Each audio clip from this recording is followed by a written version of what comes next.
M के campus YouTube channel में आप सब लोगों का स्वागत है। तो भाई सबसे पहले राम राम। एक बार मेरे भाई नीचे राम राम जरूर कमेंट कर देना, थोड़ा सा कनेक्टेड फील होता है।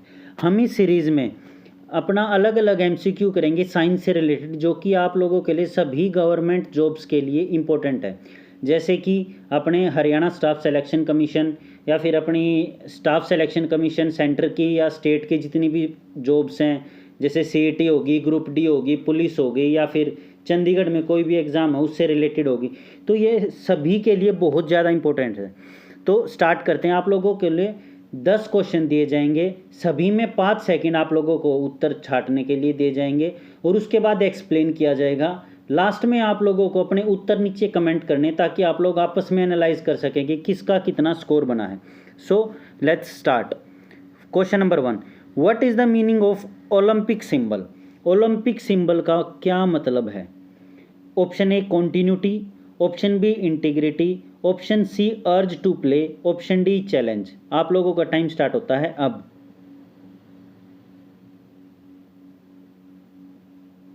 आप लोगों का टाइम खत्म हो चुका है। राइट आंसर है ऑप्शन ए कॉन्टिन्यूटी। सबसे पहले हम देख लेते हैं इन 5 जो रिंग्स हैं इनका मतलब क्या है। इनका मतलब है, देखो ब्लू जो 5 कॉन्टिनेंट्स है ना, वैसे 7 हैं लेकिन 5 कॉन्टिनेंट्स लेके चलते हैं तो उसके हिसाब से है ये पांचों की पांचों रिंग्स। ब्लू का मतलब है जी यूरोप, ठीक है जी। ब्लैक का मतलब समझ गए होगे आप लोग, अफ्रीका। रेड का मतलब है अमेरिका। इसमें जो है ना नॉर्थ अमेरिका साउथ अमेरिका दोनों का एक ही है, वो है रेड। ग्रीन का मतलब है ओशियाना, ठीक है जी। बच गया येलो, येलो का मतलब है अपना एशिया। आई होप क्लियर हो गया होगा। So let's change to the next question. Next question ये है आप लोगों का, in what unit can we measure food energy? जो हम खाना खाते हैं ना उससे जो एनर्जी आती है उसको हम किस यूनिट में मेजर करते हैं, यानी कि मापते हैं? आपके ऑप्शन है, option A joule, option B calories, option C ergs, option D none of these. So आप लोगों का टाइम स्टार्ट होता है अब।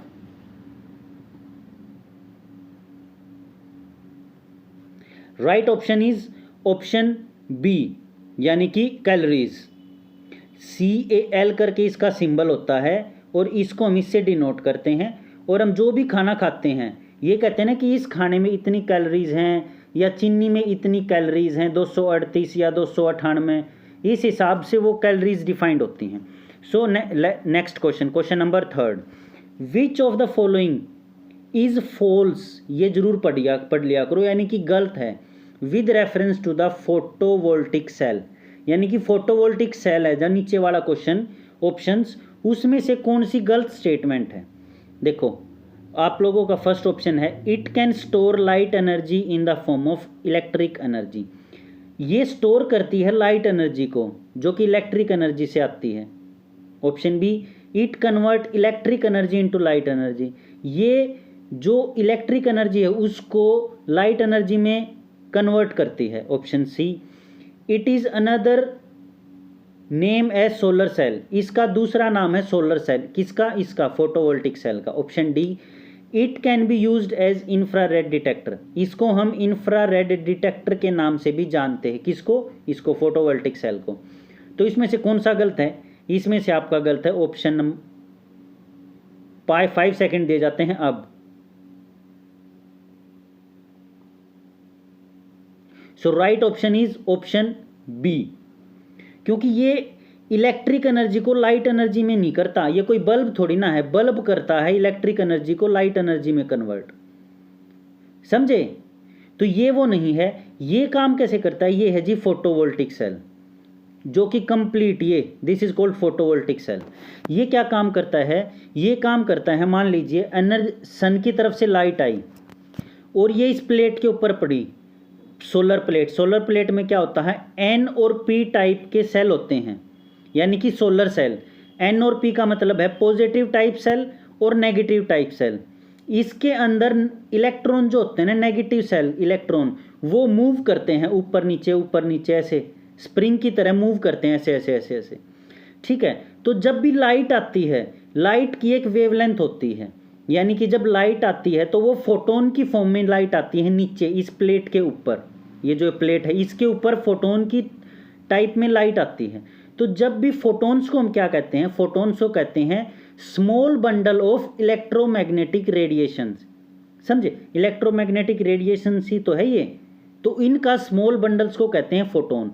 तो जब भी फोटोन इसके ऊपर आते हैं प्लेट के ऊपर, और जो उसके बाद वो एक सैचुरेशन लेवल तक पहुंचते हैं बार बार आने के बाद, जैसे इसका सैचुरेशन लेवल ये है और लाइट आई यहाँ से, तो ये एकदम ऊपर जंप करेंगे। ऊपर जंप करने के बाद जब इस सैचुरेशन लेवल से ऊपर जाएंगे तो जो इसके अंदर ऑलरेडी इलेक्ट्रॉन है वो मूव करना स्टार्ट होंगे, कहाँ से, पॉजिटिव से नेगेटिव की तरफ। तो उससे क्या होगा, उससे होगा कि ये इलेक्ट्रॉन फ्लो करेंगे, और जब भी इलेक्ट्रॉन फ्लो करेंगे तो उससे हमारी इलेक्ट्रिसिटी जनरेट होगी। तो इसका ये तरीका है। So let's change to the next question. Next question आप लोगों के सामने ये रहा, what is the unit of electric quantity. Electric quantity की आप लोगों की यूनिट क्या है ये बतानी है। Option are, option A ohm, option B volt, option C ampere, option D watt. So इसका राइट आंसर है, बताओ, एम्पियर। इलेक्ट्रिक क्वांटिटी की यूनिट होती है एम्पियर, जो कि हम ए से डिनोट करते हैं। समझे, वोल्ट को वी से, ओम को ऐसे, ये होती है रेजिस्टेंस की। समझे, वोट को डब्ल्यू से। आई होप समझ में आ गया होगा। सो next question, power of lens is -2d। कोई लेंस है, ये लेंस है या फिर ये लेंस है, कोई भी लेंस है, इसकी जो पावर है वो है -2.0d। तो इसमें d का क्या मतलब है ये बताना है आप लोगों को। Option are distance, A option, option B dilaton, option C dioptre, option D degree. So 5 second दिए जाते हैं अब। So right answer is option C, यानी कि डायप्टर। देखो इसको कहते हैं पावर, ये लेंस की पावर होती है कि लेंस कितना पावरफुल है, तो उसका मतलब होता है power of the lens. So next question आप लोगों के सामने ये रहा, आप लोगों का क्वेश्चन नंबर शायद ये 6th है। When was the international system of unit implemented. जो अपनी एसआई यूनिट्स होती है ना, अलग अलग स्टैंडर्ड इंटरनेशनल यूनिट्स, तो वो कब स्टार्ट की गई थी, यानी कि कब इम्प्लीमेंट करना शुरू हुआ था, तो वो बताना है आप लोगों को। Option are A 1965, B 1971, C 1991, D 1985। 5 second दिए जाते हैं अब।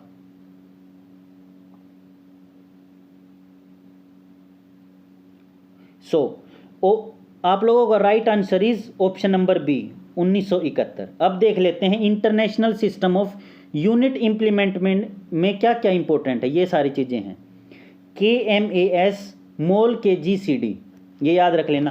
के से क्या है, टेम्परेचर की SI यूनिट, क्या है, केल्विन स्टैंडर्ड यूनिट। डिस्टेंस की मीटर, इलेक्ट्रिक करंट की एम्पियर, अभी पीछे बताया था, टाइम की सेकंड, और कितना हमने अमाउंट ऑफ सब्सटेंस लेना है तो उसकी कितनी है, मोल, और मास की यानी कि कितना मास है तो उसकी है स्टैंडर्ड यूनिट KG, और इंटेंसिटी ऑफ लाइट यानी कि लाइट कितनी तीव्र है, मतलब ज्योति कितनी ज़्यादा है, तो वो है कैंडेला। ये है इसकी SI यूनिट, और ये कब हुई थी, 1971 में। Next question is, solar cell convert solar energy into what energy. तो जो सोलर सेल है हमने पहले भी पढ़ा था, सोलर सेल कैसे जनरेट करता है इलेक्ट्रिसिटी, कैसे नहीं करता है, तो वो अभी अभी हम लोगों ने पढ़ा था।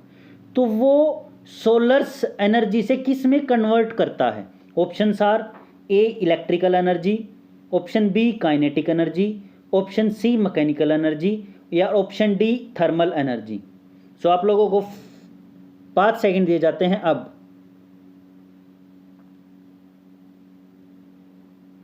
Time is over. आप लोगों का राइट आंसर है option number A, electrical energy. समझे, देखो सोलर से जो भी एनर्जी आएगी वो इलेक्ट्रिकल में ही तो कन्वर्ट होगी, लाइट में नहीं होगी, इलेक्ट्रिकल में होगी। समझे, so next question is which of the following is not used as cooking fuel. देखो ये नोट लगा रखा है, ये क्वेश्चन इसीलिए छाटे गए हैं। नोट कौन सा नहीं है, 3 तो हैं, उसमें से एक अलग करना है। Option are LPG, biogas, option C CNG, option D coal. आप लोगों को 5 सेकंड स्टार्ट होते हैं अब। So time is over. आप लोगों का राइट आंसर है option number C. Option number D नहीं है, ऑप्शन नंबर सी है। सीएनजी कभी भी कुकिंग के लिए नहीं यूज होता, क्योंकि ये कंप्रेस्ड नेचुरल गैस है। ये जैसे ही बाहर आती है ना, बहुत ज़्यादा प्रेशर होता है, बहुत ही ज़्यादा। तो जैसे ही आप लोग अगर गैस को ऑन करोगे, और गैस को जैसे ही आप लोग ऑन करोगे ना, तो वैसे ही एकदम बड़ी तेज प्रेशर में बाहर निकलेगा। तो इसीलिए सीएनजी कभी नहीं हो सकती। अब देख लेते हैं एलपीजी। एलपीजी क्या है? Liquefied petroleum gas. एलपीजी में होते हैं अपनी प्रोपेन, प्रोपेलाइन, ब्यूटेलाइन और आइसोब्यूटेलाइन और एन ब्यूटेन। देखो प्रोपेन का फॉर्मूला होता है C3H8, ये सबसे ज़्यादा मात्रा में होती है। फिर होती है हमारी ब्यूटेन, ये याद रख लेना। क्या होता है इसका? C4H10, ये इसका फॉर्मूला होता है, फॉर्मूला भी याद रख लेना। तो अगर आप लोगों से पूछे एलपीजी में सबसे ज़्यादा मात्रा में क्या होती है, तो वो होती है ब्यूटेन एंड प्रोपेन। ये आप लोगों को याद हो गया होगा। सो नेक्स्ट क्वेश्चन, इंसुलिन इन्वेंटेड कब किया गया था? ऑप्शन किसके द्वारा किया गया था? सॉरी, इंसुलिन इन्वेंटेड किसके द्वारा किया गया था? और ये भी अपने आप बता देना कि कब किया गया था। Option A Eijkman, option B Banting, option C Domagk, option D H.G. Khurana. ये इसका फोटो है जिसने भी इन्वेंट किया है। 5 सेकंड स्टार्ट होते हैं अब।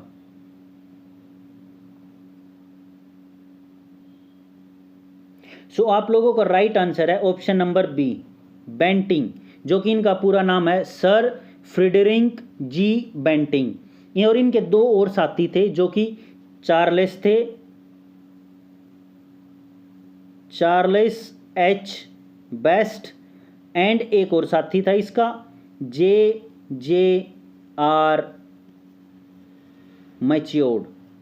ये आप लोगों का। अब देख लेते हैं इंसुलिन। इंसुलिन क्या होता है? इंसुलिन एक तरह का पेप्टाइड हार्मोन होता है जो कि प्रोड्यूस्ड करता है by the beta cell of the pancreas inlets. समझे? मतलब जो हमारी पेनक्रियाज हैं वो पेप्टाइड हार्मोन को है ना प्रोड्यूस करती हैं बीटा सेल से। अब जो है ना पेप्टाइड हार्मोन क्या होते हैं? ये होते हैं जो इफेक्ट करते हैं हमारे एंडोक्राइन सिस्टम को, हमारे एनिमल्स को या ह्यूमंस को। अब एंडोक्राइन सिस्टम क्या होते हैं? ये एक फीडबैक लूप होता है जिससे हमें फीडबैक दिया जाता है, यानी कि हमारे हार्मोन्स जो रिलीज होते हैं ना, कोई भी चीज़ करने के बाद हमारे जो हार्मोन्स रिलीज होते हैं तो उनका फीडबैक दिया जाता है, उनको कहते हैं endocrine system.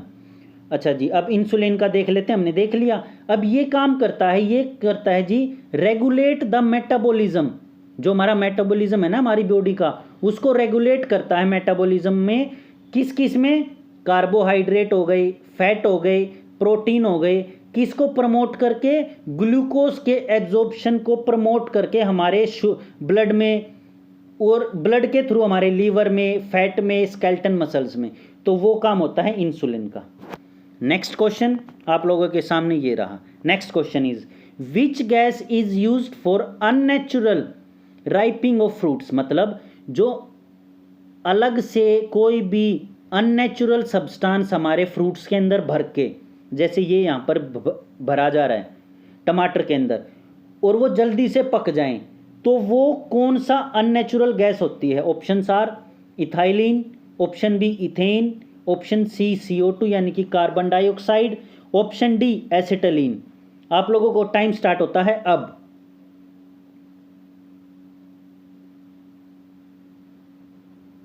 Time is over. आप लोगों का राइट आंसर है इथाइलिन। आई होप आप लोगों को ये 10 क्वेश्चन पसंद आए होंगे। नीचे आप लोग कमेंट जरूर कर देना जितना भी आप लोगों का स्कोर बने, ताकि आप लोग आपस में जो भी बच्चे कमेंट करें आपस में देख सकें कि आप किस रैंक पे हैं, और सही सही जवाब देना। आप लोगों को अपनी मम्मी की कसम या जिसको भी आप मानते हैं सही जवाब दें। और अगर वीडियो पसंद आई तो लाइक कर देना और चैनल को सब्सक्राइब कर लेना, और अपने अपने परिवार का ध्यान रखें। And signing out.